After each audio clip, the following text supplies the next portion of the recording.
আফগানিস্তানে ভয়াবহ ভূমিকম্পে ক্ষতিগ্রস্তদের জন্য জরুরি মানবিক সহায়তা পাঠিয়েছে বাংলাদেশ।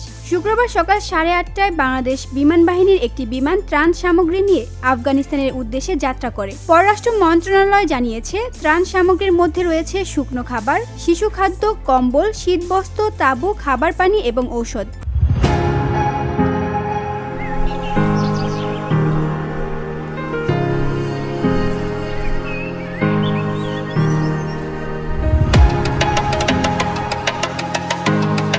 এর আগে গত 1 সেপ্টেম্বর আফগানিস্তানের পূর্বাঞ্চলে আঘাত হানা শক্তিশালী ভূমিকম্পে এখন পর্যন্ত 2200 এর বেশি মানুষ নিহত হয়েছেন। গুরুতর আহত হয়েছেন 3000-এরও বেশি মানুষ।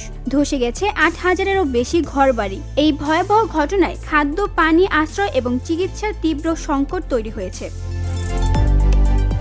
প্রধান উপদেষ্টার নির্দেশক্রমে বাংলাদেশ সরকার জরুরি ভিত্তিতে এই মানবিক সহায়তা পাঠিয়েছে। ত্রাণ সামগ্রী প্রেরণে কাজ করছে প্রধান উপদেষ্টার কার্যালয়, পররাষ্ট্র মন্ত্রণালয়, দুর্যোগ ব্যবস্থাপনা ও ত্রাণ মন্ত্রণালয়, স্বাস্থ্য মন্ত্রণালয়, সশস্ত্র বাহিনী বিভাগ, BGMEA, essential drugs company limited এবং প্রাণ RFL. VOD Bangla news desk.